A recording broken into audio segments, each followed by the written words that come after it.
Salutations everybody, this is David Williams of Revealing Eyes, and welcome back to the latest edition of David's Corner. And today's video is going to be such a good one, I guarantee you, because I am here today to share about my experiences through my interactions with my sisters in Christ, and just share about what I would call what to not say or not do around women.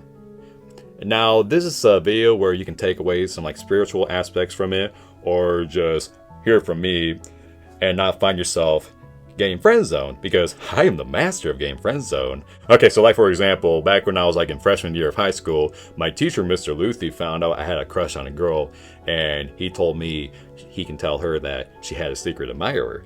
And I was thinking, she's not gonna know it's me. Does she even know who I am? Well, later on in the day, my good friend Colin Staggs, God rest his soul, he messaged me on Facebook and he told me, I heard you like somebody. And I was like, yes, I love my mother very much. And then he responded with the girl's last name, and I was like, oh, did Eric tell you? And he said, no, Mr. Luthi told the entire class. And I was like, dying inside. And then I asked him, oh, how did she react? And he told me, oh, she seemed really happy. She said you're a good person and a nice friend. It still hurts. Now that you know that I have been single all my life, you might hear that and say, David, with that voice of yours, how have you not been with anybody? Well, I'm going to subvert your expectations and say that not all dudes with deep voices get with the ladies. I'm going to use my friend Mark Sowers as a perfect example. He and I have completely different voices, night and day difference. But he gets around with his personality and charisma. Did I just describe the perfect man? You got darn right I did! Yeah, please give me a raise, Mark, please. Except he's married, so sorry to all the ladies that just missed out on the opportunity of a lifetime with the man, the myth, the legend, Mark Sowers. Ooh, what is that I'm hearing? You watching? You want to go on a date with me? I'm flattered, really, I am. But really, I actually have the prestigious gift of the gift of singleness. But for all the 50-year-old single ladies out there who have not met the right man yet, oh, you're going to meet him soon. His name is Jesus.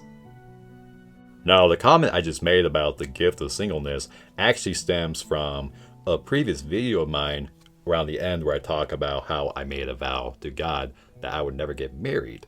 Now, if you haven't seen that, it's going to be in the description down below. I would recommend you watch it. It's really good. These stories I'm going to get into, they came in after I made that vow. Every single one. So through all these interactions, does involve somebody that was a Christian or identified as a Christian, or maybe the usage of Christianity was brought up into it. I will do an honorable mention of my pre-singleness days where I went to this female friend of mine on the bus in first grade, and I told her, you're going to be my wife. So I at least tried. Not saying I never tried. Now, on to the video. So I'm going to start off with my magnum opus of what not to do around women. And that'll just make you go, why? And I can already see Mark knowing where this is going. He'll be thinking, David, why are you telling the story again? Hey Mark, I promise you, this is the last time I'll ever bring this up. I promise. Maybe. So what did I do to have this story be worthy of being part of this video? Asking a girl out to prom 4 times. And the worst part, she said yes to all 4 times. Poor girl did not deserve this crazy guy to propose to her by using his Pokemon team on his laptop, which each Pokemon's name, wanna go to prom with me. And then just to tell her, you know what, I'm sorry, that was a really bad attempt, can I try again tomorrow? And then for her to say yes and just be wholly confused. And I would do the same spiel again, just differently. This was gonna lead to something until I decided to tell my beloved former pastor about what I was doing. And I have never seen this guy lose his mind in my entire life until this very moment. And that's when I realized I really screwed up. So I went to apologize to the girl, and then we found out that she had a date with another guy at another school, and both ours and their school's prom was going to be on the same night, same time, same hour, same channel. You know what, I'm pretty sure I psychologically traumatized you enough. I'll just back off. I'm so sorry. So don't go psychologically traumatizing an innocent civilian. Be like my friend Mark. Just be normal. Just be natural, charismatic. Don't be weird like me. Because how else did Mark get married? So with that out of the way, let's jump back to the previous year where I did ask out a girl to prom in a normal way, and guess what? She said yes.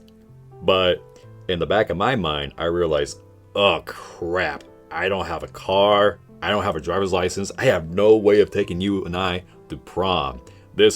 Oh no, I made a mistake. So after she left, one of her friends came over and congratulated me, and I kind of confided in her friend that I might have made a mistake. I didn't really say why because I was really embarrassed. I know I did say something, be like, oh no, once people find out, they're gonna probably make fun of me. Well, really, that's the part she heard, but I was like, making fun of me, like, oh, you're gonna. I was assuming people were gonna think that was funny, like, oh, you asked out a girl to prom without having a car. Why would you do that? So I'm pretty sure her friend told her that because the week after spring break and all that, and I see her in the morning, and I was gonna tell her how she was doing, but then her whole demeanor just completely changed. She was like just a completely different person, and I found out one of her friends told me she's not a morning person. So I assume her friend probably told her what I said, and obviously I did not give context or why, but I assume she must have heard my comment, and she probably thought I was saying she was the mistake, which is totally not what I was trying to get at. That's just me assuming, because otherwise I could just tell this chick didn't really want anything to do with me anymore.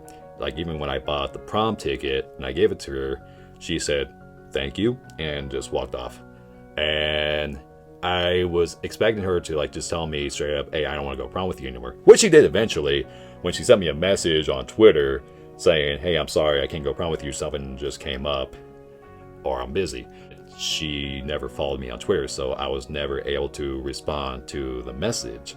So anyways, I got my ticket back, I got my money back, and I went to prom with my walking stick. True story. And then it hit me. My friend Mark, he's going to prom, and you know what? He has a car, and he has a driver's license. Maybe I could have drove her and I could have saved myself the heartache and trouble of saying something completely unnecessary. You live, you learn. History will repeat itself 10 years later when I went with my friend Mark and his then girlfriend, soon to be a fiance, and a friend of ours. And that very weekend, he was going to propose to her, but I made the mistake of not getting nice, clean clothes for the proposal. So we went to Buckles, and I was just essentially going dress shopping so I could look presentable for when he proposed. And there was this really nice, friendly cashier lady who may or may not have been flirting with me. I'm not sure. She was probably just doing her job. Yeah, like super helpful, trying to find me a pair of pants that would fit me. And obviously knowing I know nothing about my pant size, when she asked me, what size are you? And I was like, 28 by 40. And she takes a look at me and she's like, I don't think so. And then at the very end, when we go to ring out our purchases, I joked about using my AMC's gift card. Like, do you guys take AMC's gift cards? And she kind of hunches over and she says, unless you're planning on asking me out to a movie, that is. And my friend Mark was like, oh my gosh.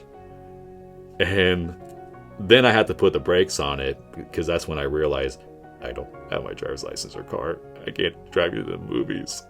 So no date as it seemed. Not because I chickened out. It was because I was a fool with no driver's license or car. Rats! But that's when it hit me again, or when Mark actually brought it up. He could chaperone her and I, so we could go watch a nice movie. Mark is such a good guy. Like, my takeaway from this is, God's gonna give you directions. You just gotta be equipped to follow through with it. Like how my friend Mark is like the green signs that you see on the highways that give you the directions of where you need to go.